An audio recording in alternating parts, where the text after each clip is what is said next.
Sejam todos bem-vindos à palestra que tem como tema Bacia Hidrográfica do Rio Doce e será ministrada por Henrique Lobo. No momento seguinte, convidamos para compor a nossa mesa, excelentíssimo senhor presidente desta casa, anfitrião desse encontro, Tarcísio Bertoldo.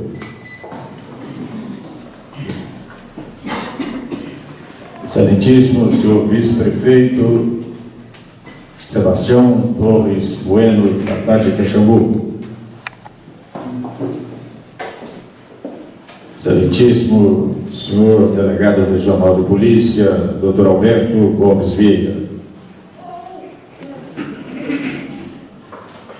Ilustríssimo senhor secretário municipal do Meio Ambiente, Augusto Henrique da Silva. E convidamos também para compor a nossa mesa o palestrante desta noite, ilustríssimo senhor Henrique Lobo.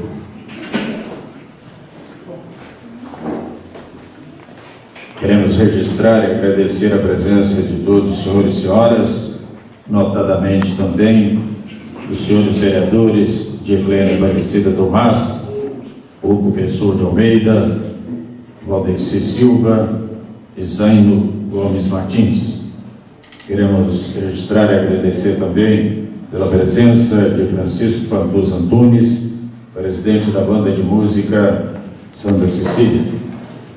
E agradecer também pela presença ex-vice-prefeito municipal Marcelo Vasconcelos de Almeida. Convidamos a todos para se colocarem em pé para juntos ouvirmos a execução do hino nacional brasileiro.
Sim.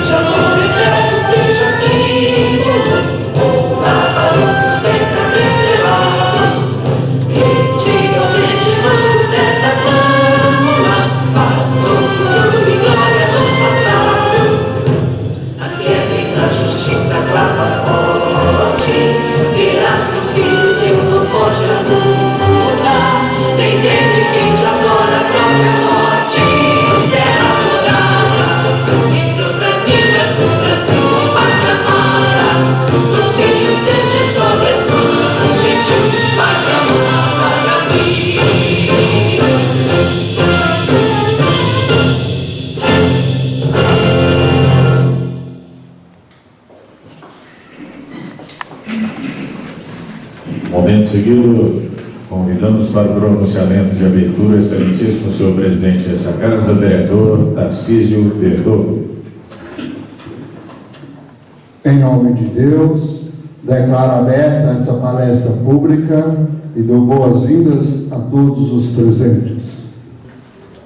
Com meu cordial boa noite, e cumprimento o excelentíssimo senhor Sebastião Torres Bueno, vice-prefeito, excelentíssimos senhores vereadores, Zânio Gomes Martins, o professor de Almeida, Valdeci Silva, excelentíssima senhora vereadora e presidente dessa casa, Dirlene Aparecida Tomás, excelentíssimo senhor delegado regional, doutor Alberto Gomes Vieira, senhor Reginaldo Pereira Rezende, analista de comunicação externa da Vale, ilustríssimo senhor Augusto Henrique da Silva, secretário municipal do Meio Ambiente, ilustríssimo senhor Henrique Lobo, palestrante da noite, imprensa presente, público presente,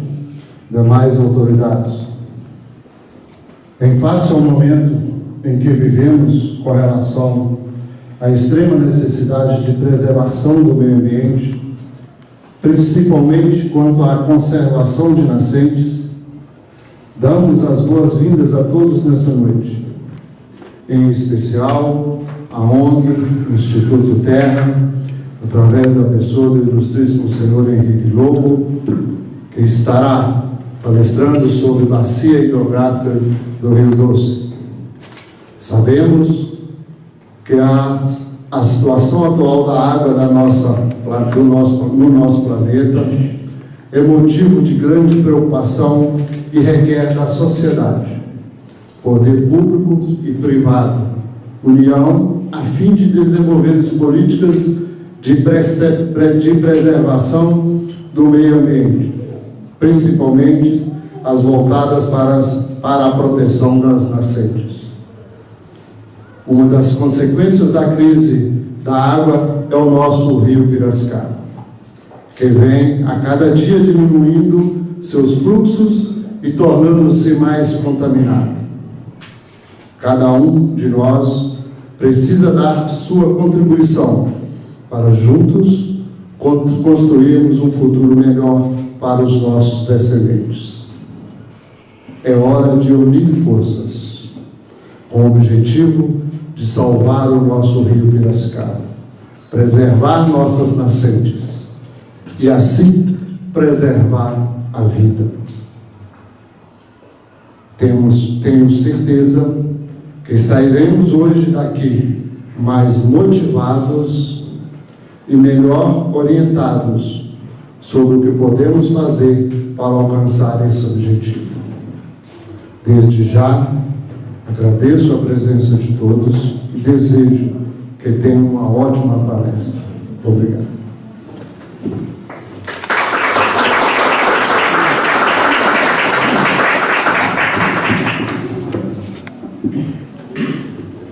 Senhoras e senhores, o nosso palestrante da noite, nesse encontro que tem como tema a bacia hidrográfica do Rio Doce, conforme já mencionado nesse cerimonial, o senhor Henrique Lobo, engenheiro agrônomo, pós-graduado em Engenharia Sanitária e Ambiental, Relações Institucionais da Vale, diretor do Conselho do Instituto Terra e membro do Comitê da Bacia Hidrográfica do Rio Doce.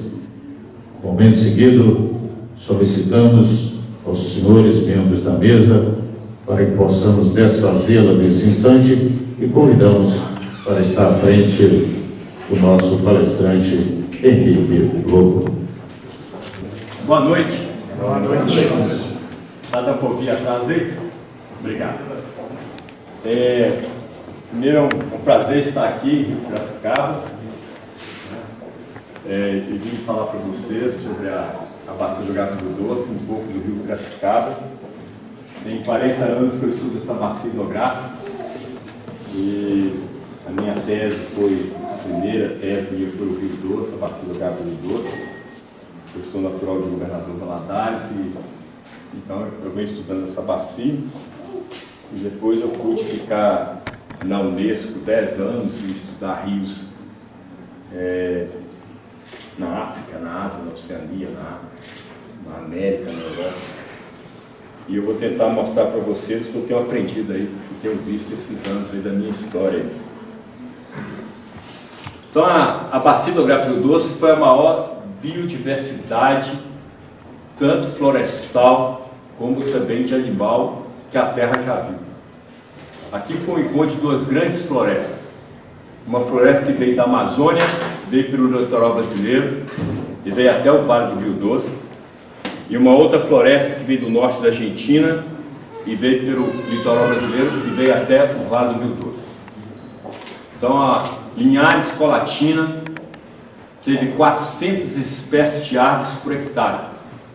E essa floresta ela adentrou pelo interior de Minas Gerais e veio até aqui na Serra do Espinhaço.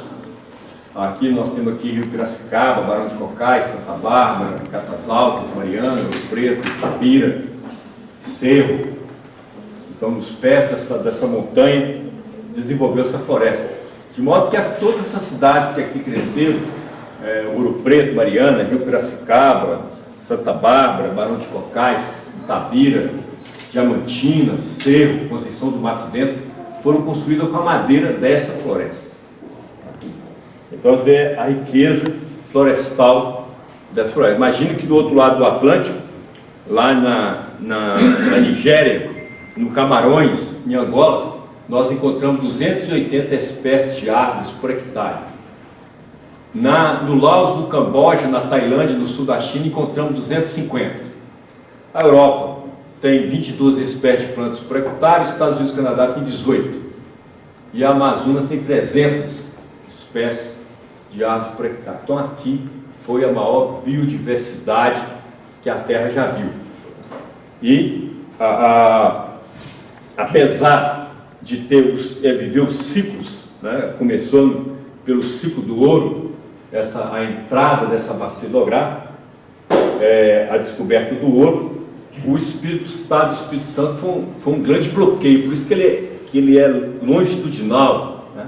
Ele foi um bloqueio para ninguém adentrar essa bacia hidrográfica, por causa do ouro, que quando foi descoberto, subir no Rio Doce para chegar em Mariana, em Ouro Preto, e quando Rodrigues Arzão, em 1695, descobriu o ouro aqui, ele foi para o Rio de Janeiro, e o governo foi a Taubaté e contratou os bandeirantes para subir a Serra da Mantiqueira do Espinhaço para chegar aqui e achar o ouro, né? E evitou totalmente o Rio Doce como escoamento do ouro, e o ouro foi todo pela estrada real aí de Paraty e Rio de Janeiro.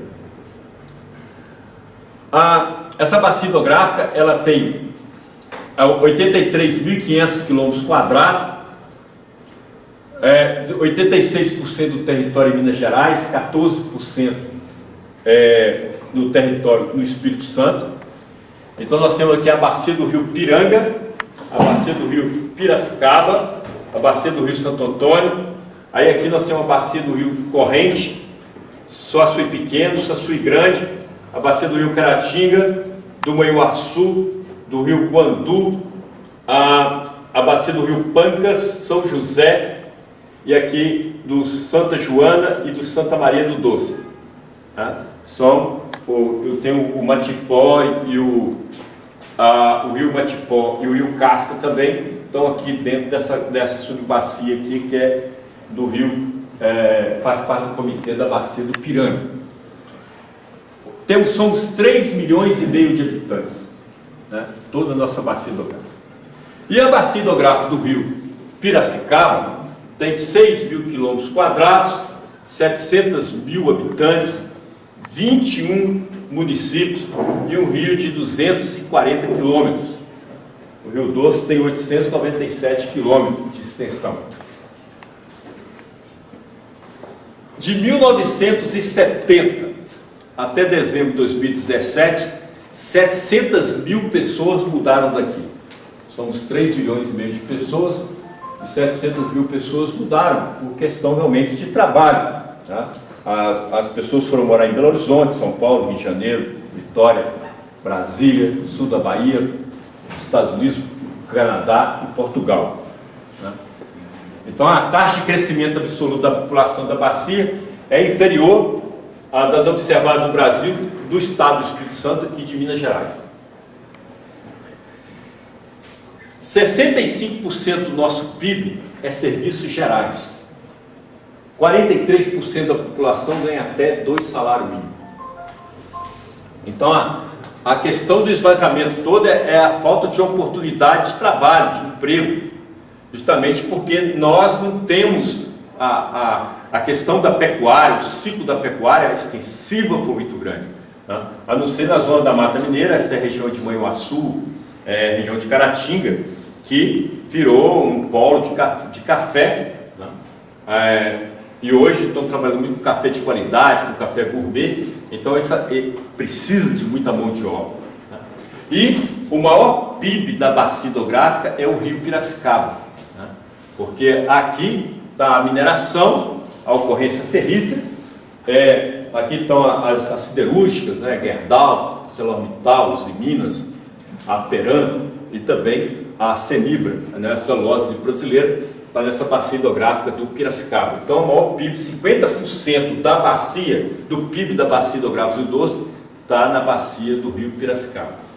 E também aqui uma concentração de pedras ornamentais, como granito, já no Espírito Santo, a região de Colatina, Baixo Guandu, São Gabriel da Palha, Nova Venécia, né, onde temos os granitos. Essa bacia hidrográfica ela tem um relevo bastante acidentado. Então, a oeste a Serra do Espinhaço, ao sul a Serra da Mantiqueira. Então, é esse mar de morros, né? Então, é muito rápido a chuva que cai aqui na Serra do Espinhaço para chegar aqui no mar, né? Então, a rede de drenagem da bacia hidrográfica é muito depressa, né? Por causa desse relevo acidentado. Sempre quando existiu a floresta, existiu uma época das secas e uma época de chuva. Então, a março a outubro é seco e de outubro a março chove. Sempre foi assim. Não é que quando existia a floresta era diferente. Não. Há uma influência muito grande, porque a Terra, 71% da superfície da Terra são de oceanos e 29% são os continentes. Então, quem promove a chuva é o Sol e o mar. Então a evaporação oceânica é que faz com que os ventos alísios entram na bacia amazônica. Tá? Então os ventos alísios entram na bacia amazônica, 20% da água fica aqui, e depois ele desce por causa da Cordilheira dos Andes, eles descem. Mas quando a gente tem aqui Cuiabá, São Paulo, Buenos Aires e Assunção, esse quadradão aqui é 70% do PIB da América do Sul. 70% do PIB da América do Sul. E a nossa região aqui do Vale do Rio Doce fica muito na zona de convergência do Atlântico Sul. Aí é muito interessante, porque assim, existe uma região entre São Paulo e Montes Claros, aqui no norte de Minas Gerais, que esse centro de convergência, a nuvem vai descer, a chuva vai descer, mas não sabemos onde que ela vai cair. Cada ano vai promover enchentes num lugar, vai promover enchentes numa região. Então, a gente sabe que na bacia hidrográfica do Rio Doce, inclusive foi uma das minhas primeiras teses, foi colocar isso aqui, encontrar isso. Por que essa ocorrência aqui? Aí eu coloquei lá, 1944, foi uma grande enchente, 1962, 1979, 1997 e 2013. E a próxima, 2031, 32. Quem tiver vivo vai ser muita emoção, prepara o coração, né? Então 2031 e 32 vem de novo, vem outra enchente. É uma recorrência a cada 18 anos. Mas só que nós vamos viver agora um período que começou agora em dezembro de 2017, o Sol ele vai brilhar menos. por 2 ciclos solares. Cada ciclo solar tem 22 anos. 11 anos ele brilha muito, 11 anos ele brilha menos. Então a gente vai viver com baixa intensidade solar por 2 períodos agora. Isso deve durar até 2053. O Sol ele vai brilhar menos. Se o Sol brilha menos, eu tenho baixa evaporação. Temos pouca chuva. Então é o que a gente está vivendo esses dias de hoje. Você coloca aí a roupa no varal, ela não enxuga. Assisti essas semanas agora, esses 4 últimos anos, olha a seca. Olha a diferença aí em 2016, o rio Piracicaba, que tem 190 metros cúbicos por segundo, que é a média de vazão do Piracicaba, em 2016 ele teve 8 metros cúbicos por segundo. Olha que vazão, 8 metros cúbicos por segundo. Então a questão hoje é a quantidade de água. Nessa questão nós temos que olhar. Em 1890 teve esse período seco de novo. A última vez que ocorreu foi há 100 anos atrás, em 1890, quando os alemães e os italianos vieram morar no Brasil. Eles não vieram morar no Brasil por causa de guerra. Eles vieram morar no Brasil porque eles passaram fome lá. Houve fome na Europa.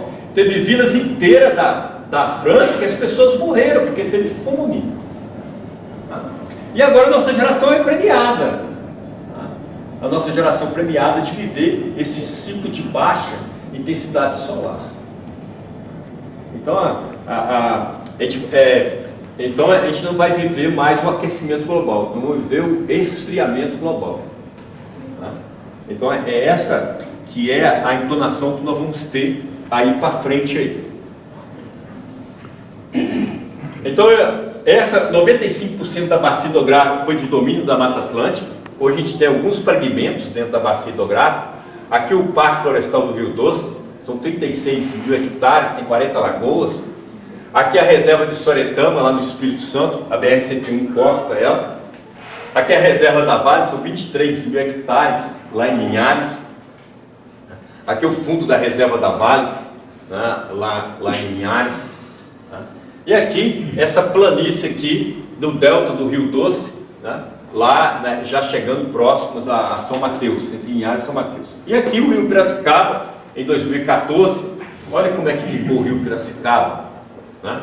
Logo aqui em Alvinópolis, aqui, na divisa aqui com o Rio Piracicaba, né? Aqui em Rio Piracicaba, né? Então, né, outra região aqui de Rio Piracicaba, aqui em Antônio Dias, né? Aí eu focando mais em Antônio Dias, que é a reserva de Sacarvalho.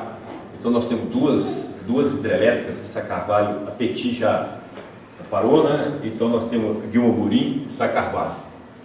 Né? Aqui já chegando Timóteo, Coronel Fabriciano, né? E aqui a vazão, o rio Piracicaba, ele já chega a 185 metros cúbicos por segundo, e em 2016 chegou a 8 metros cúbicos por segundo. E aqui, ele desaguando no Rio Doce, no bairro Cariru, lá em Patinga, no sul do bairro Cariru, ele chegando aí no Rio Doce. Olha o assoreamento aqui, bem notório aqui, o Rio Doce. Olha como é que o Rio Doce empurrou ele aqui, né, na sua fossa aqui. Em 1984, eu estive aqui pela primeira vez em Rio Piracicaba, eu vim fazer os estudos de solos daqui. Então, aqui em cinza aqui, são a Serra dos Pinhaços aí, né, em Catasalto, Barão de Cocais, Santa Bárbara, né? Então é um solo raso, afloramento de rocha, e depois quando chega já aqui Santa Bárbara, Rio Piracicaba e Alvinópolis, a gente já tem um solo profundo, armazena água, de baixa fertilidade, mas é poroso, mas não tem água subterrânea, tem água de nascente. A bacia do Piracicaba é rica em nascentes. Como o Rio Doce, todo esse leste de Minas Gerais aqui, é pobre em água com 100, 150 metros de profundidade. Não adianta falar que o Rio Piracicaba vai secar, que nós vamos buscar água com 100, 150 metros de profundidade, porque não tem essa água. Né? Depois nós temos essa região rosa aqui de Governador Valadares, né? Aqui começa aqui no Sem Peixe, e passa um pouco aqui em Rio Casca, São Pedro dos Ferros, Raul Soares, né? Fernando Storinho, governador Valadares, conselheiro Pena, e vem até aqui na região de Itaiubim, e sobe o rio Saçuí Grande aqui, região de Frei Inocêncio, Marilac. Aí é um solo pouco poroso, muito fértil, mas armazena pouca água. E aqui, já chegando no Espírito Santo, no mar, tem um solo, um pântano muito grande. Esse cinza aqui é um pântano muito grande, tá? que essa região que foi o depósito do Rio Doce, que veio todo da bacia hidrográfica, que foi depositado aqui. E esse cinza, então, quer falar para nós que essa bacia hidrográfica do Rio Doce não tem água subterrânea. Nós somos pobres em água subterrânea, né? Então aqui o amarelo é a região pantanosa, que a gente tem, aqui nós temos um aquífero, e aqui realmente tem água subterrânea, né? Mas essa região toda do interior aqui, né? E aqui onde está o rio Piracicaba, essas manchas vermelhas acinzentadas aqui, a gente não tem água subterrânea. E nós trouxemos o capim gordura para fazer a cama dos navios negreiros. Quando trouxemos aí a turma do Camarões, de Angola, da Nigéria, para o Brasil, trouxemos o capim gordura e introduzimos aqui nessas montanhas aqui. Depois, em 1940, nós trouxemos o capim colonial, altamente exigente de fertilidade de solo. E na década de 70, o capim colonial ele veio da Tanzânia e o capim braquiara veio da África do Sul e da Austrália. Trouxemos 40 espécies de capim braquiara da África do Sul e da Austrália para introduzir aqui. E o capim, hoje o braquiarão aí, né, a espécie aí do braquiara que mais se adaptou na nossa região. E a grande questão foi as queimadas, né? As queimadas realmente, o que aconteceu com as queimadas? Em 1982, eu fui naquele solo rosado lá de Frei Inocêncio, acima de Governador Valadares, no sentido da Bahia, e eu peguei uma área e coloquei um termômetro aqui, era um mês de agosto, um mês seco, o solo estava marcando 23 graus, e quando eu coloquei fogo, a temperatura do solo foi a 50 graus. Se você pegar a sua mão e colocar lá na tampa do fogão, a sua pele vai ficar enrugada, vai ficar deformada, por causa da proteína. A proteína morreu. A proteína desnatura, ela morre com 45 graus. Então todos os animais que vivem aqui, a minhoca, o inseto, o fungo, os líquens que vivem aqui no solo, que agregam as partículas do solo e seguram as partículas do solo, o corpo deles é uma membrana lipoproteica, lipide-proteína, e a proteína com 45 graus é desnatura, ela morre. Então o solo, quando queima a 50 graus, esses micro-organismos, esses insetos, a minhoca vão morrer, porque eles vão queimar, vão morrer, a proteína vai desnaturalizar e eles vão morrer. E o impacto da gota d'água depois em outubro, novembro, da chuva, o impacto da gota d'água da chuva, o solo vai desmanchando, ele vai desagregando, e quando ele vai se desagregando, dependendo da declividade do terreno, vai assoreando nossos mananciais cada vez mais. E a nossa argila da nossa região, ela é tão fina, que ela infiltra dentro do solo e cria uma camada mais ou menos a 60 centímetros de profundidade, uma camada que é igual a um tijolo. Nada passa ali mais, nada atravessa essa camada de tijolo. Então as nossas nascentes vão diminuir, porque os nossos lençóis vão ser pouco alimentados. Acaba diminuindo as nascentes. Então, hoje, na bacia hidrográfica do Rio Doce, uma bacia hidrográfica de 83.500 km², tem 60 mil km², 6 milhões de hectares de pastagem degradada. 6 milhões, 60 mil km², que a água não infiltra mais no solo. Quando a chuva cai em cima da floresta, 60% da água da chuva infiltra dentro do solo. Quando a chuva cai em cima de uma pastagem degradada, só infiltra 10%. E 90% escorre para dentro dos nossos mananciais. Então, como que está a situação das nossas pastagens ao longo aí do Rio Doce e aqui também no Piracicaba. Né? Aqui é Belo Horizonte, aqui o Caraça, né? O Itacolomi, né? A Mariana, Ouro Preto, né? Itabira, aqui Monlevade, né? Ipatinga, o Parque Florestal do Rio Doce, Governador Valadares, aqui o Caparaó, Vitória, Lagoa do Paraná, onde é Linhares, né? O Soretama, são 25 mil hectares, aqui é a reserva da Vale, e aqui a foz do Rio Doce. Tudo isso aqui era verde assim, o rosa é pastagem degradável. 80% da bacia hidrográfica está com pastagem degradável. Hoje sobrou 11% de Mata Atlântica natural na bacia hidrográfica do Rio Doce. Então a gente vê esses vazios aqui no leste de Minas Gerais e no Espírito Santo também. Olha aí, o vazio que é o da Mata Atlântica, né, da pastagem degradada na bacia hidrográfica do Rio Doce. Alguns reflorestamentos aí do eucalipto dentro da bacia hidrográfica, e predomina então da agropecuária. E aí a bacia hidrográfica do Piracicaba, 25% da presença de reflorestamento da bacia hidrográfica, né, 20% de capoeira que está desenvolvendo, e o que sobrou de Mata Atlântica no Rio Piracicaba? 0,2%. Dos 6 mil quilômetros quadrados, sobrou 0,2% de Mata Atlântica nativo na bacia hidrográfica do Rio Doce, e 25% da bacia é pastagem. Né? Então aí, aqui os reflorestamentos, aqui afloramento de rocha, aqui o Caraça, né? Então onde nasce o Piracicaba aqui, o Rio Conceição também, né? Então o Rio Santa Bárbara, né? Dentro do que é aí a bacia hidrográfica do Piracicaba.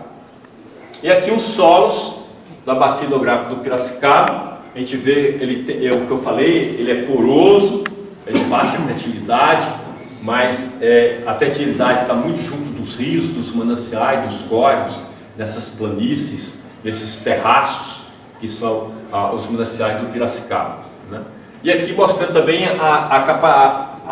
os aquíferos. Aqui, né? Aqui a região aí atrás do Caparaó, perdão, atrás do Caraça, é muito ruim, a rocha muito dura, muito fechada, né? O cinza também, a rocha tem pouca vazão, e o marrom também, né? Pouca vazão de profundidade de água subterrânea, não tem.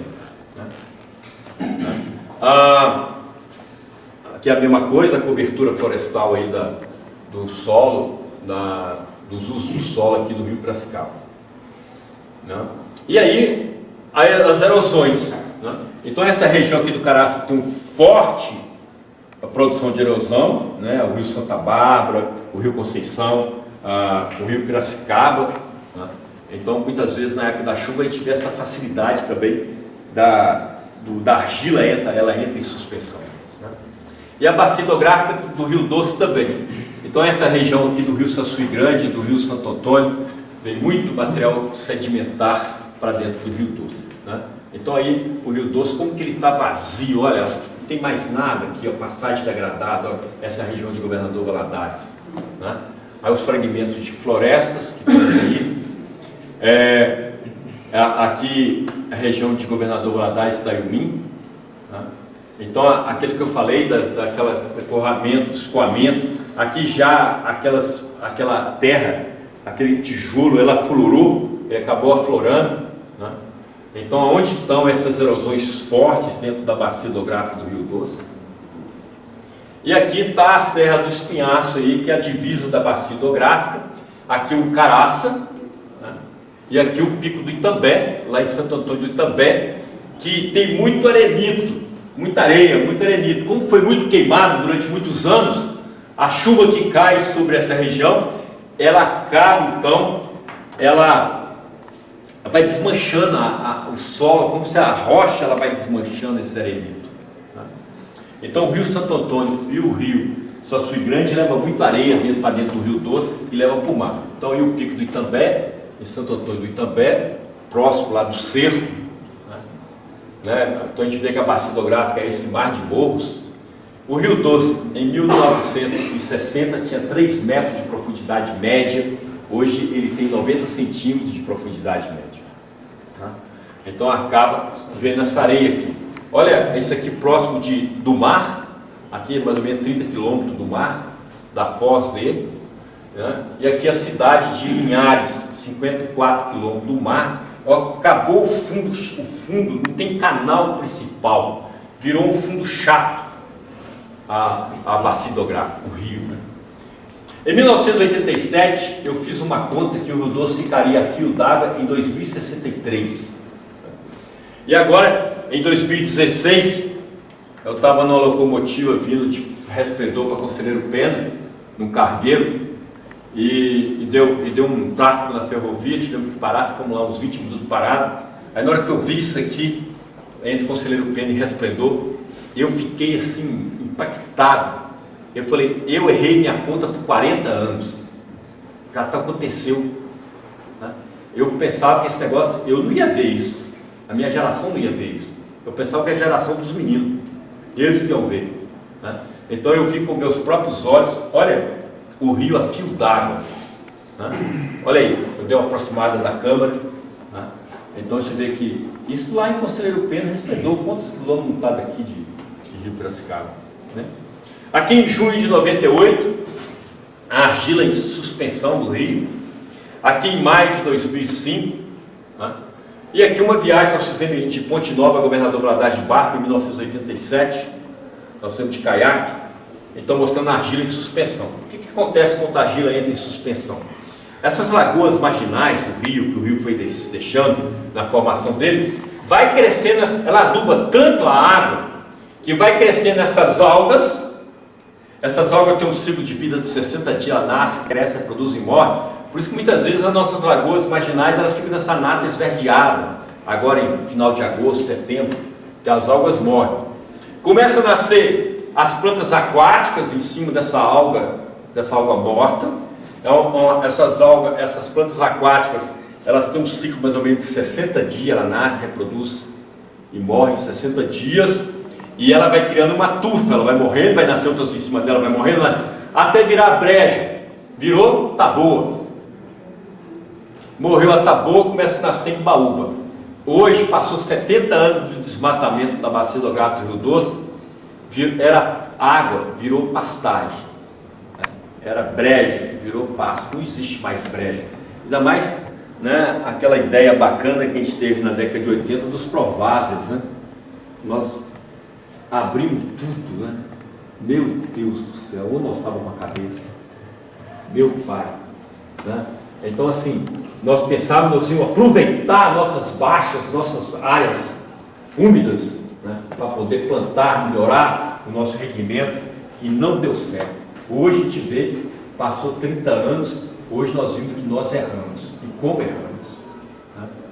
Então, os maiores contribuidores de água com o Rio Doce, não, o Rio Casca, o Matipó, o Rio Piracicaba tem sempre uma vazão média de 90 metros cúbicos por segundo, o Rio Santo Antônio, o Rio Saçuí Grande, o Rio Manhuaçu, né, são os grandes afluentes do Rio Doce. E o Santo Antônio e o Saçuí Grande são o que mais traz terra para a areia, para dentro do Rio Doce. Imagine o Rio Valadares, sempre teve, na época seca, 100 metros cúbicos por segundo. O ano passado teve 50 metros cúbicos por segundo. E Colatina, que sempre teve 230 metros cúbicos por segundo, no ano passado teve 70 metros cúbicos por segundo. Então a gente vê como é que vem diminuindo a vazão do rio, da bacia toda, que 80% dela é pastagem degradável. Aqui é a região de Colatina, o ano passado.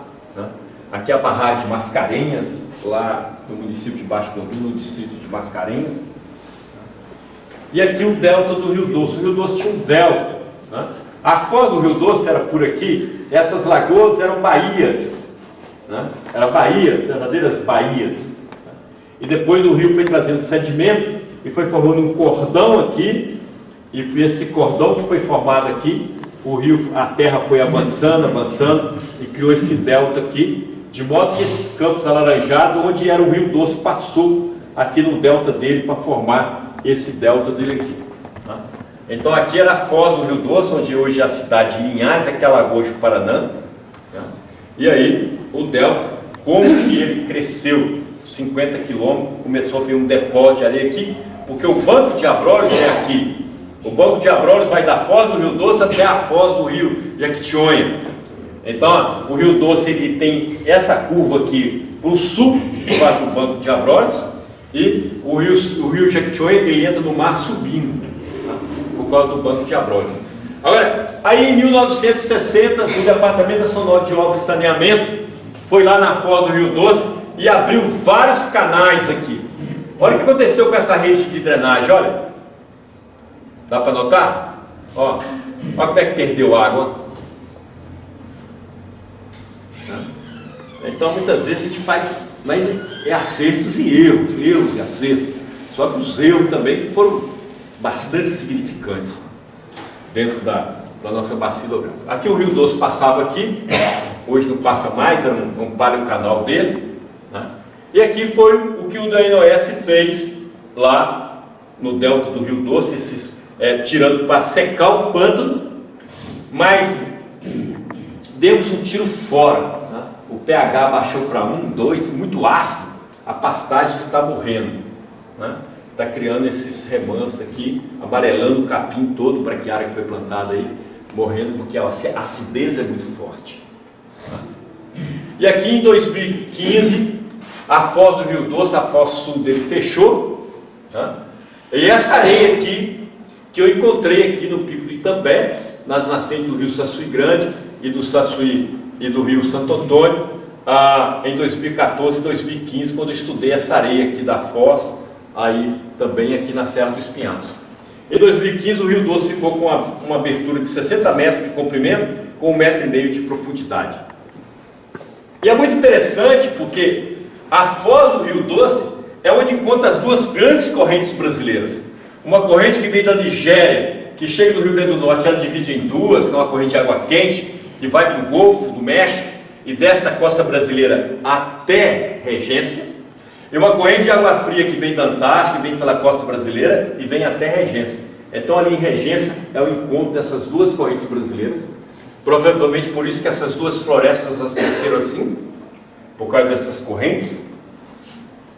E quando eu estava estudando, eu fiz esse perfil da foz do Rio Doce, é muito interessante que a plataforma continental aqui tem 7 quilômetros, aqui no Abrolhos tem 60 quilômetros, aqui tem 7 quilômetros. Aí o rio tem assim 20, 40, 50, 70 metros de profundidade, e de repente tem um barranco assim, onde teve a quebra da Pangeia, onde a América do Sul afastou da África, quebrou e partiu da África. Um barranco que tem 2.000 metros de profundidade. De modo que a argila da Samarco, do rejeito da Samarco, ela chegava lá, e quando chegou nesse lugar, nesse abissal aqui, a argila ficava muito higroscópica, ela ficava cheia de água, ela precipitava, né? Então, e por causa dessas duas correntezas brasileiras, a argila da Samarco não veio para a região de Vitória e nem foi para o Banco de Abrolhos, né? Porque essa camada abissal aqui, muito curta aqui, de 7 quilômetros da foz, da praia, né? Esse material foi acumulando lá naquele lugar. Aqui foi os 34 milhões de metros cúbicos do rejeito minério da Samarco, né, que chegou lá no Rio Carmo, que chegou no Rio Doce, na barragem da Risoleta Neves, a barragem de Candonga, né? Aí a barragem de Candonga, que recebeu a metade desse material, ficou enterrado aí. Hoje eles compraram essa fazenda aqui, a Fazenda Floresta, e esse fundo aqui, esse tal VEG aqui hoje, é que vai ser depositado esse material aqui dentro, aqui, né? Todo dentro dessa grota aqui, desse vale aqui, né? Dessa região aí. Aí a barragem de Baguari, um pouco do sedimento ficou aí também, né? E o rio ficou com esse rejeito. O que era isso achocolatado, né? Porque na mineração a gente usa amido de milho, né, para separar a sílica do minério de ferro. Então o amido ele reage com a sílica e o minério de ferro precipita, né? Então o amido com a sílica vai para a barragem de rejeito, né? Então aí como que o rio ficou dessa cor vermelha, porque No nosso sangue tem o ferro na forma reduzida. O ferro tem 2 valências, mais 3, mais 2. Então no nosso sangue tem Fe mais 2. Por isso que o nosso sangue é vermelho, porque o ferro na forma reduzida. Aqui quando passou em Governador Valadares, aqui quando chegou em Colatina. E os peixes morreram por causa de quê? Falta de oxigênio. Então o material muito adensado, faltou oxigênio, por isso que morreram os peixes do rio. E por causa do Banco de Abrolhos, então, aqui tem 9 quilômetros aqui que o rio anda paralelo com o mar até sair na sua fossa, né? E aqui você vai vendo como é que foram depositados as marés, né? Foi depositando material vindo lá do Rio Doce, as erosões do Rio Doce, e até chegar a esse ponto aí onde que ele é hoje. E aí quando o sedimento chegou lá na foz do Rio Doce, né? Aí quando chegou na foz do Rio Doce. E aqui como é que a turma se manteve lá, porque eu falei que essas 2 correntes se encontram lá naquela foz. Somos 228 municípios e apenas 9 municípios têm estação de tratamento de esgoto. 3 milhões e meio de pessoas, então nós jogamos nosso esgoto sanitário todo dentro do esgoto. Então as bolinhas vermelhas aí é os nossos esgotos sanitários. E o melhor, hoje o rio que melhor tem estação de tratamento de esgoto é o rio Piracicaba, né? Catas Altas, em Itabira e também do Mato Dentro. Ipatinga, Catas Altas e Itabira. Essas 3 cidades têm estação de tratamento de esgoto. Também do Mato Dentro já é do Santo Antônio, perdão. Nós temos estação de tratamento de esgoto em São José do Goiabal, Rio Doce. E no Espírito Santo, nós só temos estação de tratamento de esgoto em Rio Bananal e São Gabriel da Palha, né? Que são os 2 municípios que têm a estação de tratamento de esgoto. E aqui nessa região aqui. Eu chamei uns meninos para fazer uma mata ciliar lá em Governador Valadares. Aí passavam os caras lá e ficavam assim: daqui a 200 anos você vai ver essa floresta. Eu falei: não tem problema não. O tataraneto dela vai falar assim: a minha tataravó ajudou a plantar essa floresta. Em 1991 eu vim plantar aqui essa floresta aqui, na beira do Piracicaba, aqui na cidade aqui. Eu vim aqui ajudar a plantar essa floresta aqui, né? Vocês vê, ó, tá aí, ó. A minha geração está vendo isso, vocês estão vendo isso, nós estamos vendo isso, né? Eu ajudei a plantar as árvores, né? Vim aqui para isso, aquele domingo de manhã, né? Então, olha que bacana, nós plantamos a floresta com 7 anos tivemos um bosque, igual aqui em Rio Piracicaba. Quando a sociedade quer fazer, tem vontade da sociedade, as coisas acontecem, né? Olha aqui em Pia de Estéreo, a professora Flávia Pantuza, a esposa do Giane Pantuza, que é até aqui de Rio Piracicaba, Giane, olha a esposa dele, tese de mestrado dela, com 2 anos e meio plantio em solo, pilha de estéreo, colocou solo orgânico na pilha de estéreo, olha que bacana.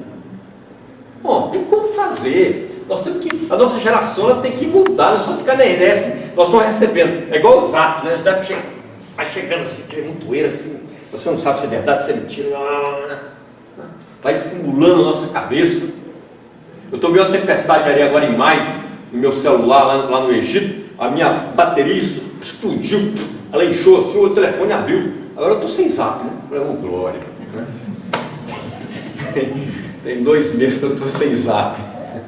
Semana que vem eu vou estudar um livro fora do Brasil, agora eu vou comprar um telefone para mim. Mas olha que bacana, tem como fazer, né? Então quando eu tenho uma terça parte do morro, a floresta nativa, não importa o que eu vou plantar aqui, se vai ser cana, capineira, eucalipto, pasto, porque a água que infiltrar aqui, ela vai gastar 6 meses para sair até na nascente. A nascente vai durar até 6 meses. Então a chuva de janeiro, a nascente vai ficar viva até junho. A chuva de fevereiro, a nascente vai ficar viva até agosto. A chuva de março, a nascente vai ficar viva até setembro. Por isso tem um equilíbrio dinâmico entre a época da seca e a época da chuva. Só que nós fomos lá, arrancamos tudo e deixamos só pastagem degradada, queimamos, não plantamos mais, deixamos o capim nascer. Então o solo petrificou. Aí se chover só em janeiro, até junho tem água.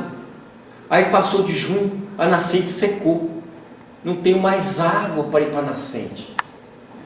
Porque não choveu em fevereiro e não choveu em março. Aí esse ano choveu até maio, nós ficamos tudo felizes, né? Nossa, que bacana! Choveu, está chovendo, está uma maravilha, esse ano é diferente. Oh, mas agora nós estamos chegando no final de julho. Meu Deus, o que está acontecendo com o Rio Piracicaba? O que está acontecendo com o Rio Doce, seus afluentes?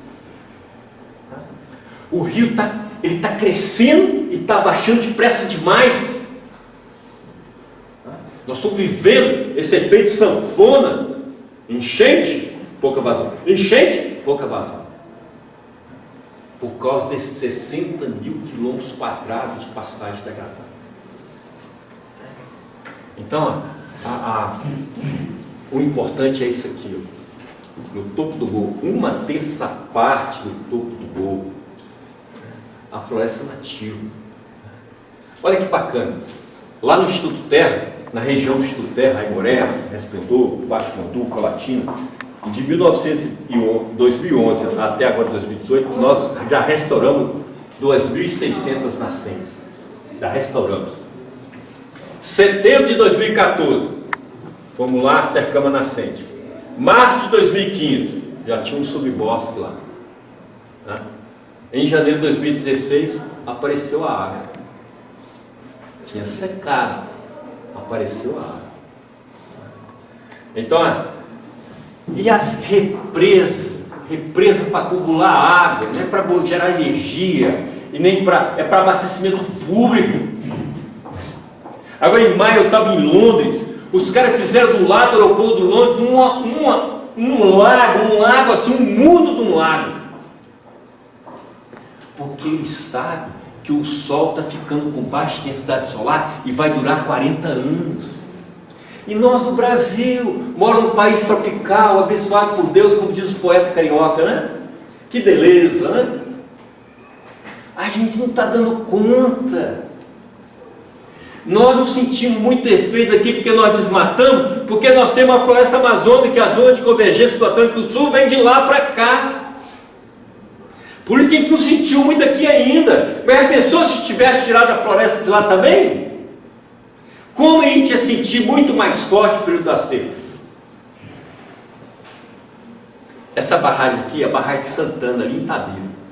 Foi construída em 1984 para tocar a usina de Cauê de Conceição.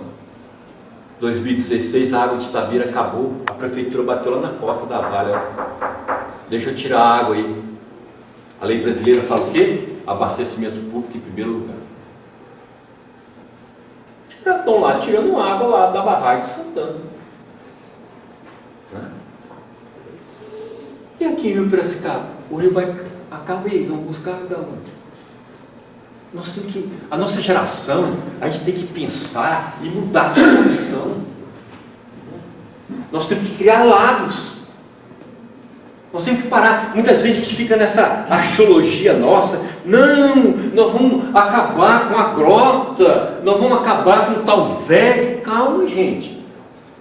Bom, a nossa sobrevivência, tudo bem, mas vamos criar a situação. A França, a Alemanha e a Inglaterra estão criando lagos enormes. Os americanos também.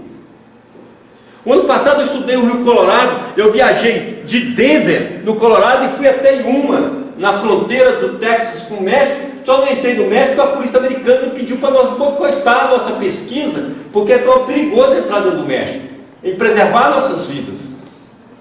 Andamos 2.600 quilômetros no Rio Colorado. Tem 14 barragens para abastecer 33 milhões de pessoas. Abastece Las Vegas, abastece Phoenix, abastece Los Angeles, abastece San Diego, Yuma, no Texas, Phoenix, no Texas, e irriga 164 mil hectares. A gente fica no Brasil com uma nostalgia assim, né? A água nunca vai acabar. Pô, o Brasil, 75% da nossa água está na bacia amazônica, onde mora 25 milhões de pessoas. Onde mora 180 milhões de pessoas, só tem 25% da água. Pô, fácil fazer essa conta? E por que a gente não faz? E por que nós não criamos barragens? Mas para criar lago, não é barraginha não, criar lago para abastecer as nossas cidades. Os dois únicos estados que fez isso no nosso país foi São Paulo e agora o Espírito Santo fez 60 barragens. O ano passado a Vale me emprestou um ano para o governo do Espírito Santo para fazer 60 barragens. Então assim, foi os dois estados que preparou. Então a gente tem que repensar esses valores, né? Nós temos que repensar essas coisas, pé no chão, ó, colocar pé no chão, né? E pensar isso aí. Caixa seca, né? Como elas são importantes ao longo das estradas, né? E nos topos do morro, se as árvores demorar a crescer 7 anos, 8 anos, bom, por que eu não faço uma caixa seca no topo do morro? Com um trator de esteira, eu vou lá e faço uma caixa seca para armazenar água, para essa água infiltrar no solo e para alimentar as nascentes. Não é? Nos topos dos morros, a gente fazer isso, né? Já que nós moramos numa região com relevo muito acidentado, né? Olha aí, olha a Fazenda Bucão em Aimorés, 1998. 20 anos atrás, 640 hectares. Olha aí em 2014. 20 anos. Tem como fazer. Tem como fazer. Né? Aí o viveiro da Fazenda Bucão, dessa floresta, é o viveiro da floresta. Só de plantas nativas da Mata Atlântica. Né? E agora, em 2014, apareceu a Jaguatirica e fechou toda a cadeia alimentar dentro dessa floresta de 640 hectares. Né? Aí o Sebastião Salgado, o Vivendas que fez o filme dele, O Sal da Terra, quem não assistiu, vale a pena assistir. Meu colega João Linhares, né? Trabalhava comigo, aposentou. Quais as áreas de vulnerabilidade do Rio Doce? Região de Alvinópolis e aqui em Rio Piracicaba, os dois municípios.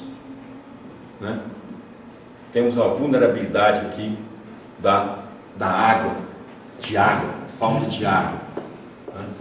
Região do Rio Caratinga, região do Rio São José, as nascentes do Santo Antônio, as nascentes do Saçuí Grande, dentro do Rio Doce. Né?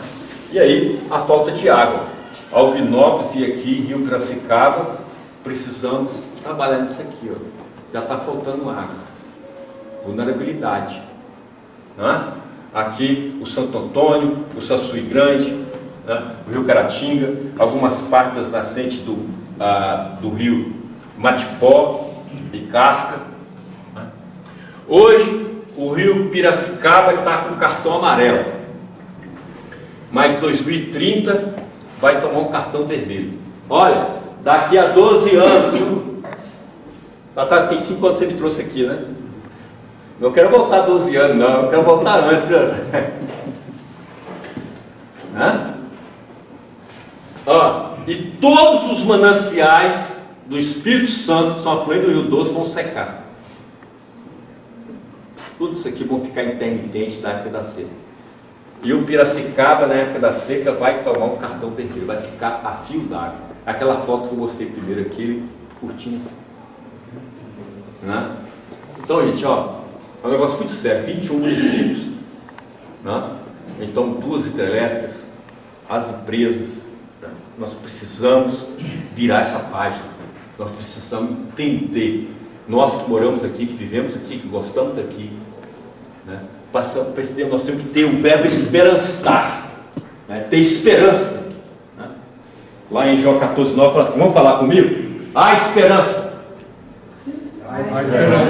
Para a árvore cortada, mesmo que na terra, apodreça a sua raiz, ao cheiro das águas, brotará e crescerá como planta nova e produzirá muitos frutos.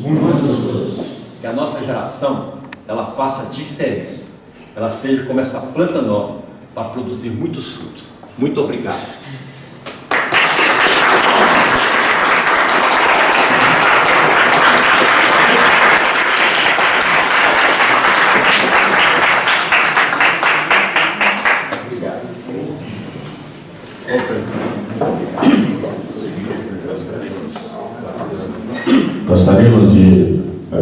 agradecer ao nosso palestrante, Henrique Lobo, pela brilhante exposição, bastante esclarecedora, e queremos, com poder discricionário, abrir esse instante para quaisquer colocações, quaisquer perguntas, para se dirimirem quaisquer dúvidas, aproveitando o vasto conhecimento e experiência do palestrante em questão. Eu queria fazer uma pergunta. Microfone, por gentileza. Alguém poderia levar, por favor, microfone, se identifique e faça a sua pergunta, sua sugestão ou a sua consideração. Boa noite a todos, meu nome é Ramon Bertolini, sou responsável pelo jornal O Chiqui e também radialista na Rádio Piracicaba FM. Parabenizar pelas informações.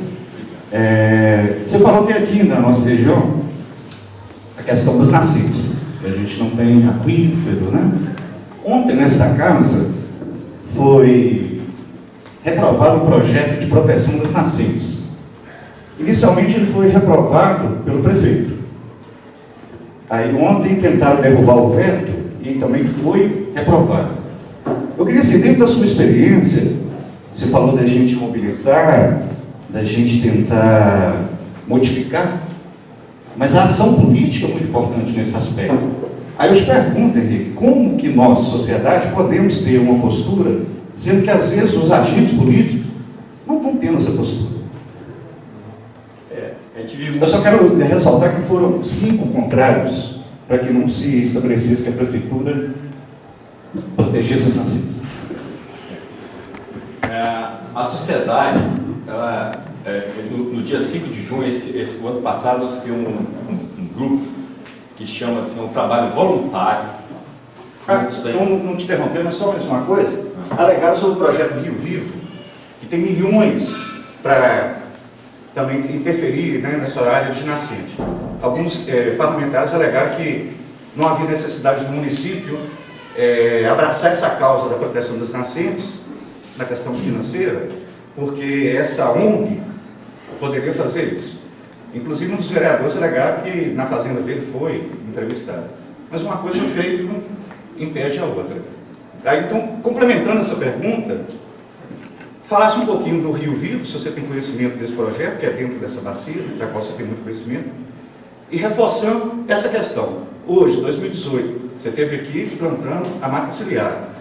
Então, estou só te alertando, comunicando que ontem essa casa não fez o papel dela. Ou boa parte dela não fez. Então, você vem aqui e fala para a gente ter esperança de quê? Não.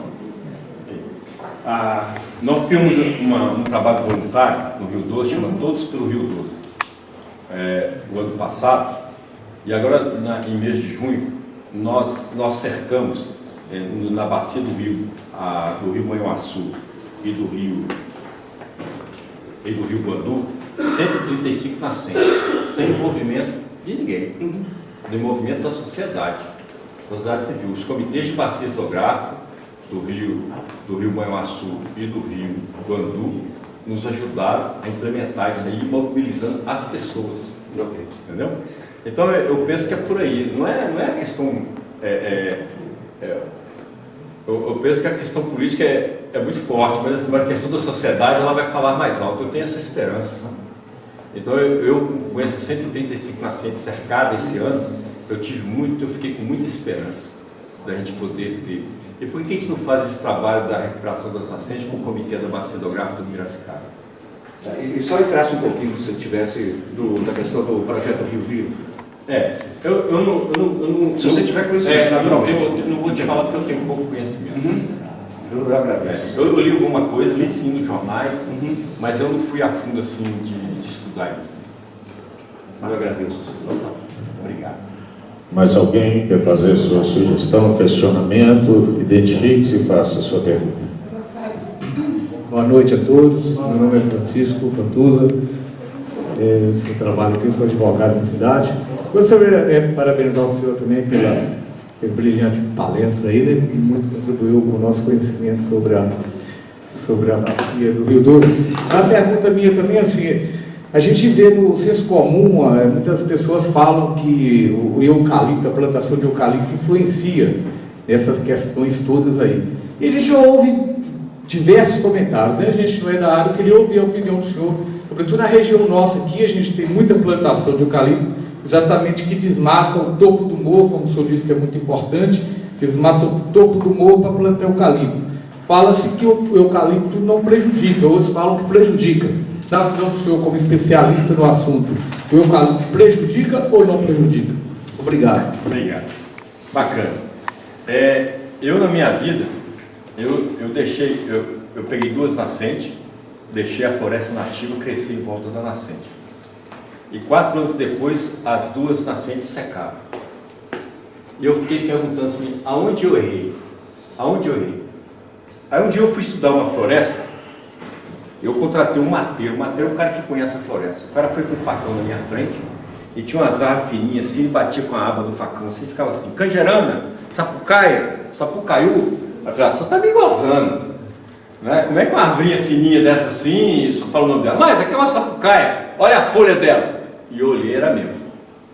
Aí eu falei, mas como é que é esse negócio? Não, só tem que entender que quando tem uma árvore muito grossa dentro da floresta, vem uma grande tempestade, derruba ela no chão. Aí abre uma clareira na floresta. Aí essas arvinhas fininhas elas vão crescer até lá no topo da floresta, depois elas vão engrossar. Aí a ficha do teórico aqui caiu. Toda planta que está no crescimento juvenil dela, ela tira muita água do solo. Depois que ela vai produzir flor, fruto, semente, ela entra em equilíbrio com o solo. Né? Então o eucalipto é igual, é semelhante. Entendeu?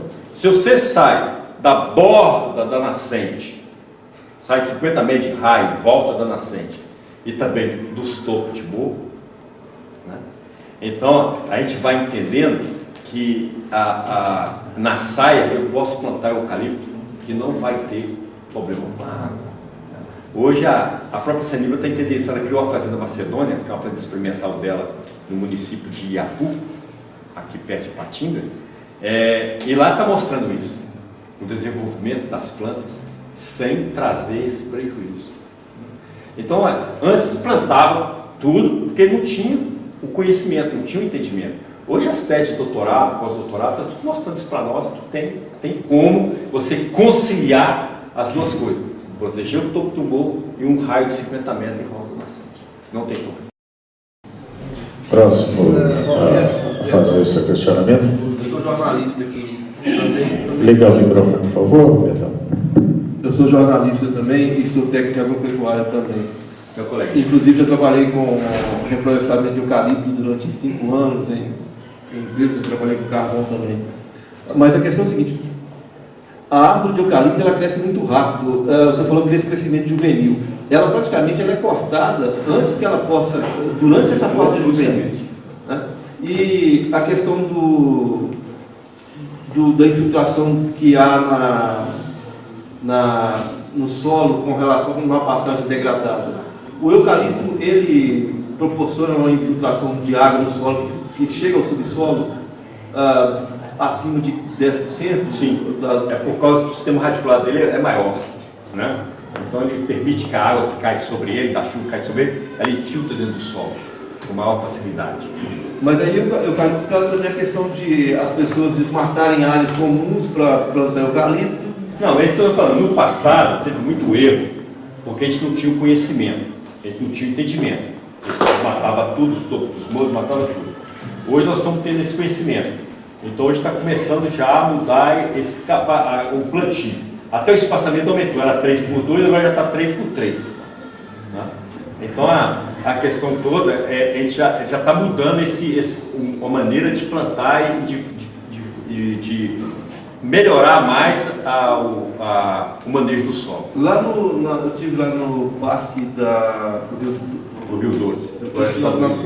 Em Patinga, que é aquela Lagoa Silvana.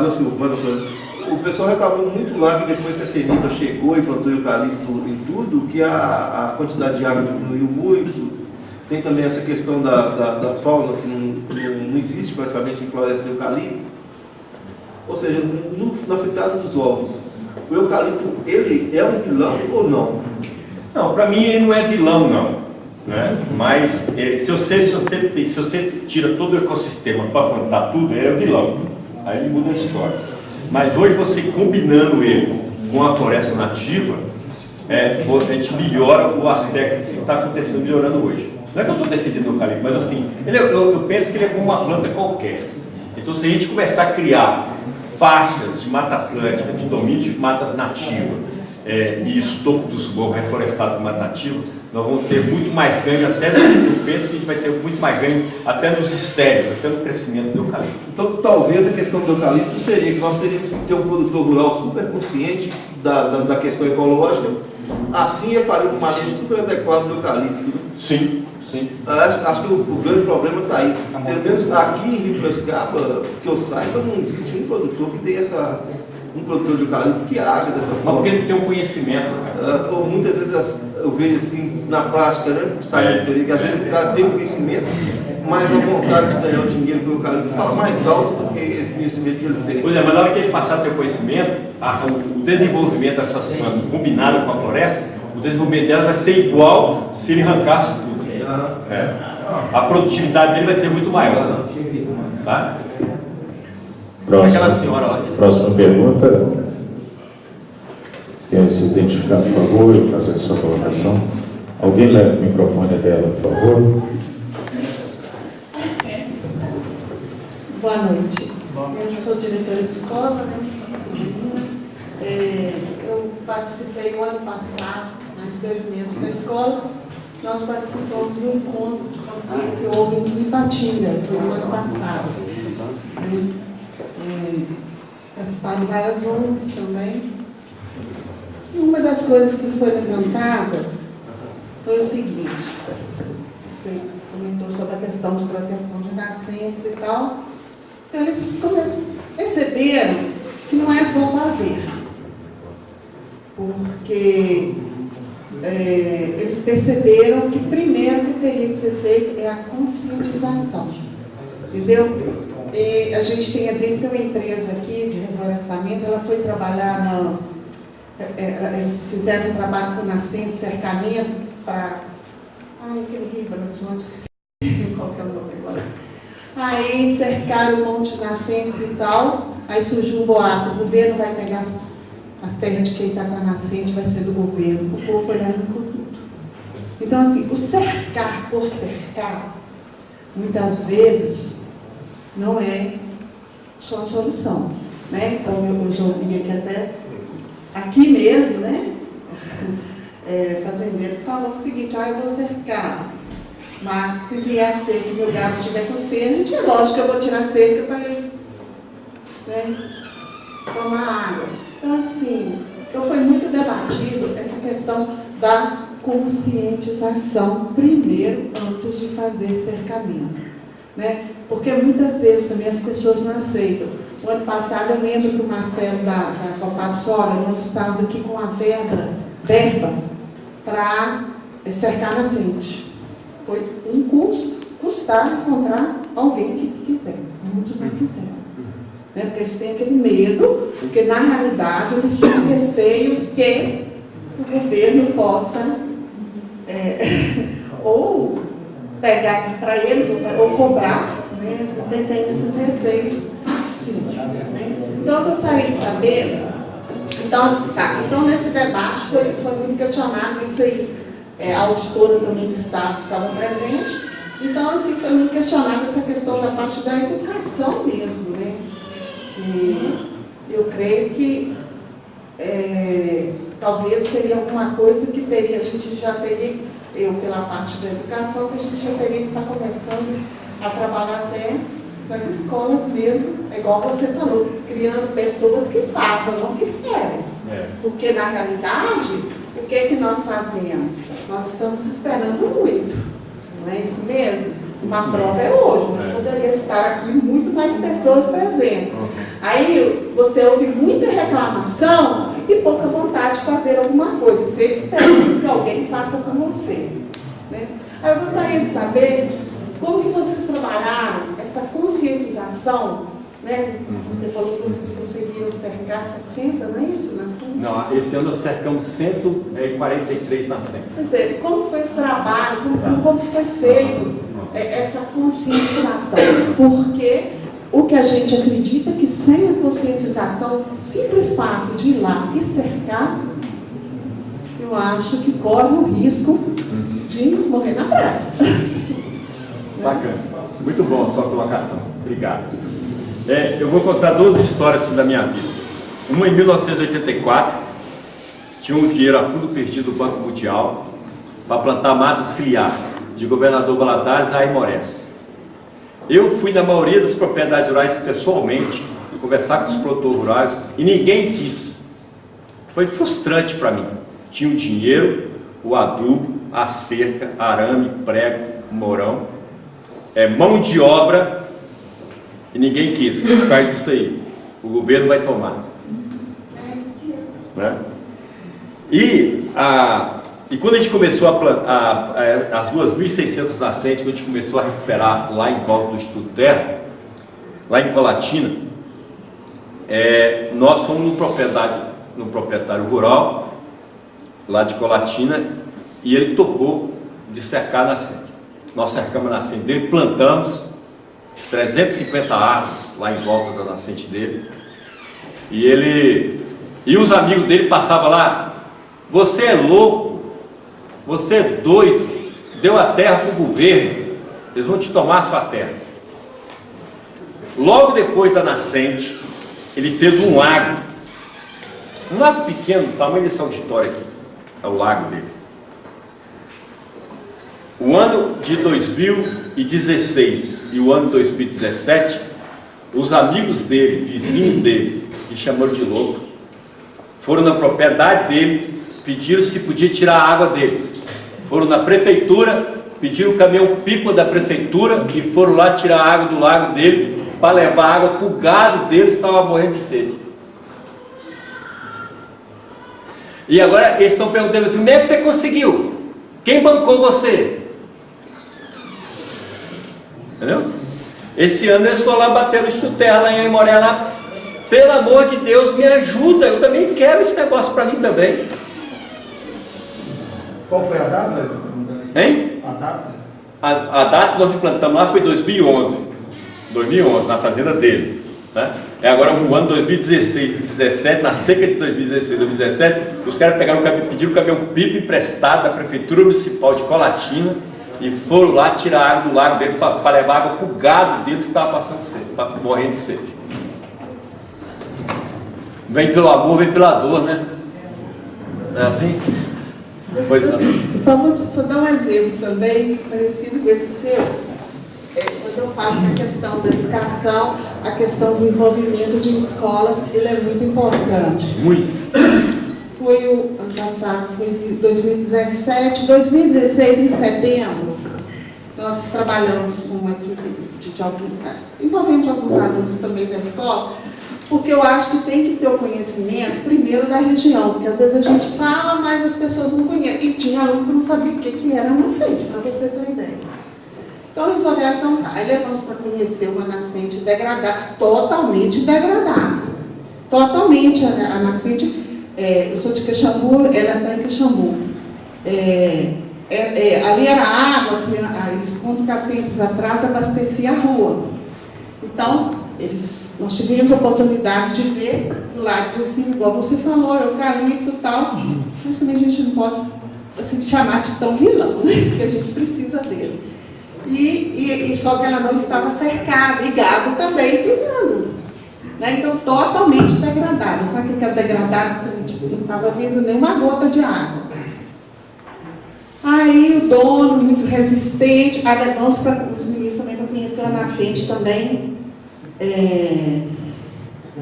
preservada. Bastante água, todos que deve ter. Né? E o dono também presente, da que estava degradada, foi junto com os alunos lá, na nascente lá, no terreno dele. E tal, e aí conversando, o professor de geografia acabou fazendo, né, dando algumas explicações, ele lá ouvindo e tal. Aí resolveu cercar. Cercou. ele secou essa nascente. Quando foi abril de 2017, nós até levamos isso lá para o Patinga. A gente tem as fotos, o registro. Aí a mata é muito incrível, eu achei muito incrível, porque a gente esperava o resultado com um tempo maior. O entorno já estava com mata, aroeira, mata mais simples, já tinha umas árvores voltando, inclusive uma flor, voltando a bromélia, uma bromélia já, com flor já, isso num espaço com menos de um ano, de setembro para abril, né? E a nascente brotando. Os mesmos alunos viram uma degradada e a viram depois de cercada, bastou cercar. Inclusive, esse dia ainda plantamos mais árvores no entorno e tal, mas foi esse um período que não foi de poucos meses. Né? Eles puderam ir lá e ver cercado com as árvores voltando, já a aroeira já secando, porque já, de certa forma, já fez a sombra, e a água brotando. É uma coisa que a gente nem esperava.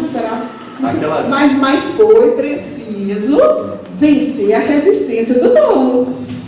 Né? Ele foi sensibilizado, né? Depois disso ele sensibilizou e aceitou. Bacana. Né? Então, por isso que eu te falo, a questão da consciência. Aquela nascente que eu sequei, ela secou com 4 anos, depois com 12 anos, elas voltaram a escorrer novamente e até hoje nunca mais secaram. Bacana. Mais alguém gostaria de se manifestar? Aqui. Por gentileza. Tem 3 pessoas ali. Obrigado. Meu nome é Renata. Oi, Renata. Oi, Henrique, parabéns pela palestra. Obrigado. Eu moro numa região que eu posso falar que estou cercada por erosões. Eu estou tentando, mas estou procurando comitês, bacias, já mandei e-mail, já mandei para várias empresas. A minha região, por exemplo, tem uma erosão enorme. E eu não consigo tirar um pouco. Com isso, eu vim de pesquisas, porque eu não tenho como plantar árvores, porque aí eu analiso na internet, né? Capim, uns capins novos que estão surgindo aí no mercado, sobre mais raizagem. Tem mais raízes profundas. Junto com aquele negócio de amendoim. Você indicaria, no meu caso, eu vou ter que usar esse método, mas eu não consigo chegar. Eu não consigo. É completamente degradado. E com isso, é a região cheia de nascentes. Eu cerco alguns assim, eu vou andando. O córrego está todo assoreado, já não está passando mais no leito. Eu já até falei com o Augusto para ele dar uma olhada lá. Porque eu estou fazendo minha parte. Eu já estou falando assim, gente, vamos juntar umas 10 pessoas, vamos fazer e ser cercado de bambu, plantar algumas coisas, porque é um solo. Amarelo? É amarelo? Cor amarelo? Não é amarelo, é um solo argiloso. Pois já está rosa. É um rosa. Rosa. É um rosa. E desce muito. E é água. Tem hora que eu chego assim, passando assim, tem água brotando. No meio não tem nada, nem um capim. A água já está brotando. Aí foi passando tempo e não existia mais. Aí você indicaria qual espécie de, por exemplo, se eu continuo pensando nesse capim, ou então a árvore nativa embaixo? Primeiro você tem que tirar, não deixar mais a água ir para dentro desse buraco. Né? Se pudesse. Não tem como. E com um animal assim para cortar, assim, fazer igual faz na beira da estrada, assim, tem aquelas canaletas que tiram água. Não tem como. Lá não Aí eu não sei, aí eu tenho que ver para poder te indicar. Não tem como. É um buraco enorme, cheio de bactérias, cheio de ramificações. Eu já comecei a ter com professores assim para me ver se dava para fazer os alunos levaram um conselho para a gente tentar fazer um trabalho de resgate real. Não tem como fazer um integral assim? Não tem. Não tem. Não tem como. Aí eu tenho que ver, você tem que me mostrar uma foto, eu tenho que manda para mim. Não, isso por favor. Manda pro meu e-mail que eu tenho cheio lá que eu já mandei até para lá eu já mandei. Tá. Pode mandar pro meu e-mail, a gente vai conversar. Próxima. Boa noite, meu nome é Ludinha Cota. Eu quero fazer 2 perguntas. Uma, no município de Rio Piracicaba, quem é responsável pela fiscalização da APPs? Aqui em Rio Piracicaba. E a segunda pergunta é a seguinte: existe uma lei ambiental, que eu li a respeito, que fala que as residências com mais de 150 metros quadrados, elas têm por obrigação de ter um depósito para o reaproveitamento da água da chuva. Então, eu queria saber por que isso só é feito em algumas cidades e você não vê isso aqui também em Rio Piracicaba. Aí é uma situação muito local, né? É da cidade, né? Aí a captação de água da chuva é bacana, isso aí é muito jóia, pegar do telhado, né? Guardar, né? Esse material, assim. Aí vai depender de cada pessoa, de cada família, de cada consciência de cada um, né? Poder resgatar isso aí. Né? E as APPs também, a questão é local também, né? Pois é, mas existe dentro de uma prefeitura alguém responsável por isso? Vocês sabem dizer? Sim, posso responder. As APPs são de responsabilidade dos CODEMAS, os Conselhos Municipais de Meio Ambiente. No caso, vinculado à Secretaria de Meio Ambiente comigo, Augusto. Quer dizer que você representa a fiscalização aqui de Piracicaba? O executivo é responsável pela fiscalização, a prefeitura. Aí eu te pergunto, por que tem área de preservação ambiental aqui em Rio Piracicaba que não é cercada, é degradada, e eu te falo onde, aqui no Jorge Tavares, aqui em cima, essa área enorme aqui, que está sendo degradada, cortada, e por que não é cercada, não existe nenhuma lei para isso? Existem vários locais que precisam disso, não é só lá. É questão de política pública, atuação do município. Agora, é importante, igual você como cidadã, que você viu ali, chegar, fazer um requerimento, procurar a Secretaria de Meio Ambiente, buscar o esclarecimento, em que você como cidadã pode contribuir com as suas informações. Existe um plano municipal de meio ambiente, é muito complexo para falar aqui, né? Mas você havia perguntado quem sou eu estou à sua disposição, você pode ir à prefeitura me procurar, tá? De segunda a sexta a gente está lá, e levar essa situação desse local para a gente. Só uma dúvida, o requerimento pode ser feito só por uma pessoa ou tem que ser por mais pessoas? Não, pode ser por uma pessoa, por um cidadão, qualquer cidadão pode ir lá. Ok, muito obrigada. Próximo manifestado. Meu professor. Boa noite, meu nome é Antônio Vico. Prazer rever aí o Henrique Lobo, companheiro de muitos anos. Em Rio Piracicaba existe uma barragem que deve estar aproximando 100 anos, agonizando e ninguém faz nada pela recuperação dele.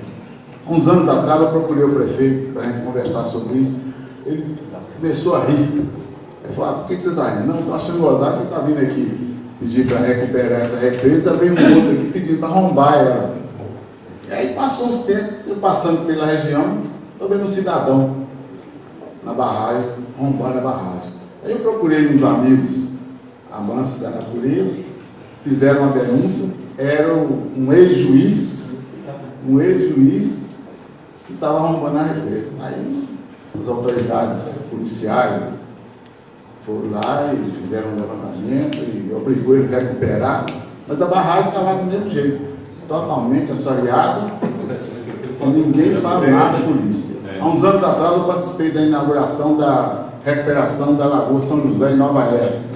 O presidente da CENIBRA falou lá em bom som que o que ele estava fazendo em Nova Era, ele estava disposto a fazer em outros municípios em que a CENIBRA tem participação. A CENIBRA tem participação em Piracicaba. poderia utilizar recurso da bacia do Rio Piracicaba para a recuperação dessa barragem? Tem que procurar o comitê da bacia do Bravo. É isso que eu... Acho que o Piracicaba vai ganhar muito também, daqui um dia vai buscar água da barragem do Petit. Para abastecer a cidade. Né? Ainda bem que vocês têm uma barragem grande aqui perto de vocês.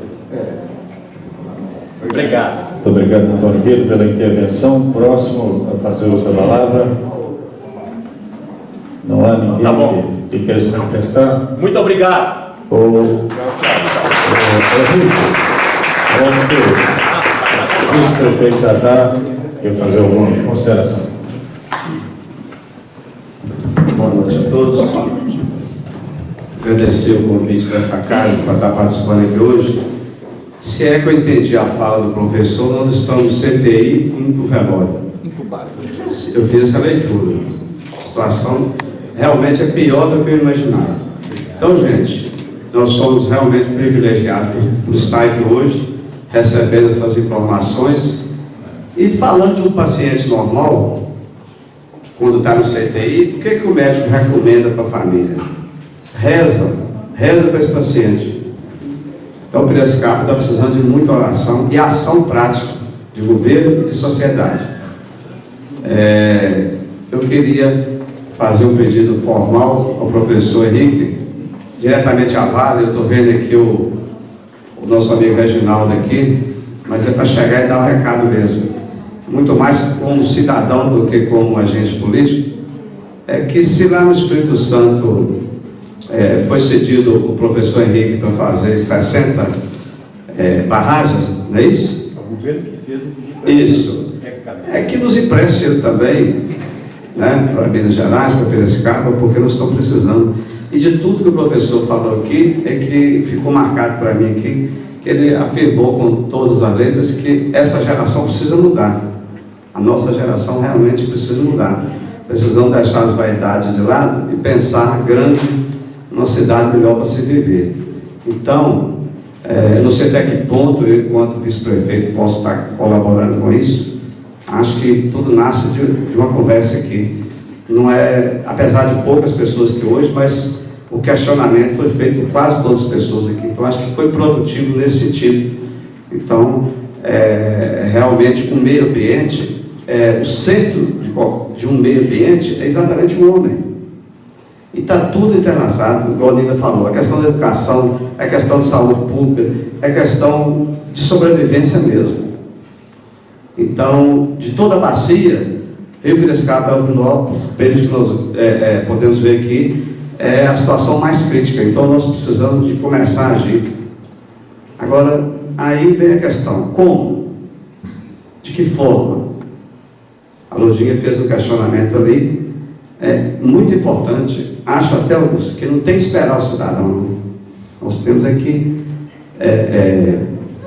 estar vigilante e se tem um problema, órgão fiscalizador, começar a ver onde que estão as aberrações e começar a agir. Porque tem que disciplinar. E tem um ditado, que eu não sei quem disse o seguinte: ninguém defende aquilo que não conhece. Muito produtor rural, muito dono de loteamento, às vezes não estão agindo de má fé, estão agindo por falta de conhecimento mesmo. Então, acho que é importante, o senhor presidente até, como sugestão, deixa que nós temos aqui em Piracicaba quase 500 professores. Então, é preciso que isso passe pela escola, não tem jeito. Essa geração precisa de fazer diferente de nós. Então, eu acho que, sei lá, uma cópia dessa fita para as escolas, para multiplicar esse conhecimento, porque só nós aqui não vamos transformar essa situação da noite para o dia, não. Então, é esse o meu recado aqui. E tem um dado que o professor falou ali: 43% nós moradores da bacia do Rio Piracicaba recebem um salário um vencimento até 2 salários mínimos. Então, é um problema social também.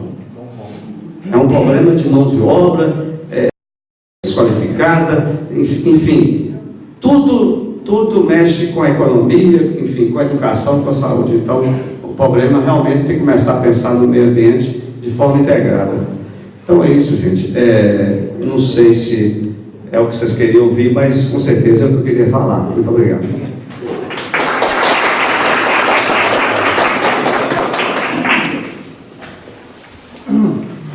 Convidamos, portanto, para o encerramento desse encontro, excelentíssimo senhor presidente dessa casa, vereador Tarcísio Vitor. Professor Henrique Lobo, eu gostaria que o senhor levasse o nosso abraço de gratidão e de respeito pelo brilhantismo da palestra.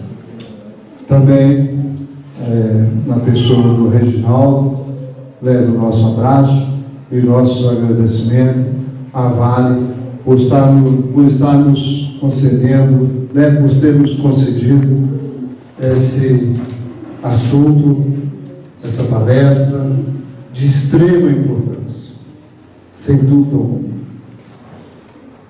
Eu iniciei, na abertura, eu disse que esperaria que nós saíssemos daqui mais motivados. Com certeza, estamos saindo, além de motivados, sensibilizados com a situação. O professor citou alguns exemplos, que pegou uma criança que fez um plantio, que com 7 anos já tinha árvore, já tinha um bosque. Então, para isso, nós temos que começar hoje. Amanhã está muito longe. Se nós plantarmos hoje, daqui 7 anos, nós já teremos um bosque. Se não plantarmos, vai demorar 8, 9, 10. Então, nós precisamos de atitude. Falta atitude.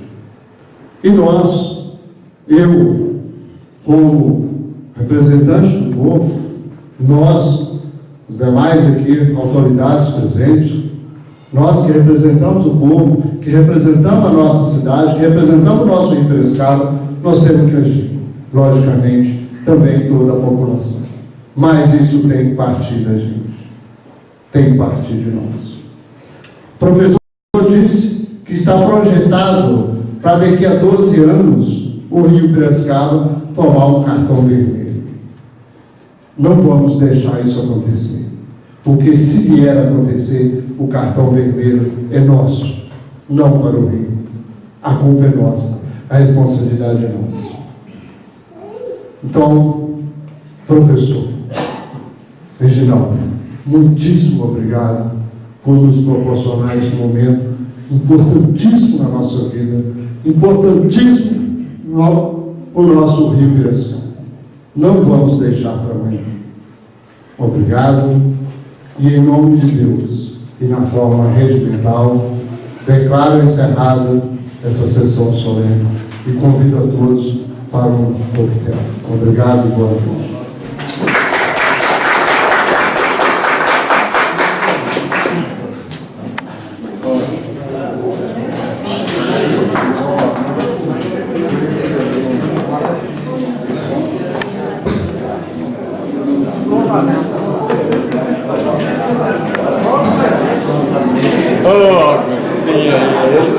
Nossa, o projeto foi aprovado.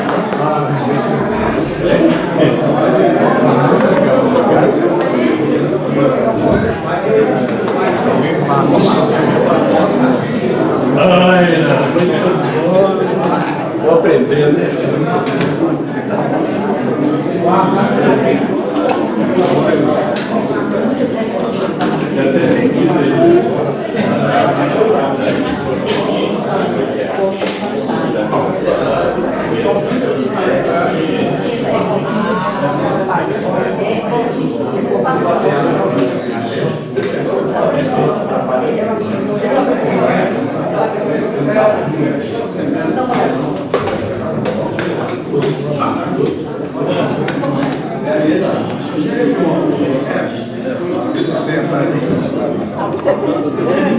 Tem uma?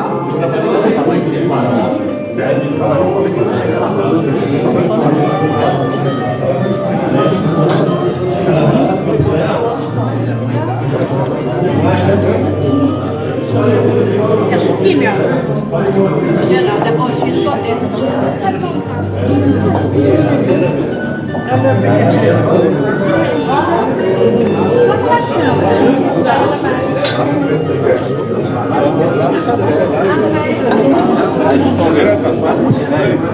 Nossa, comentou um negócio.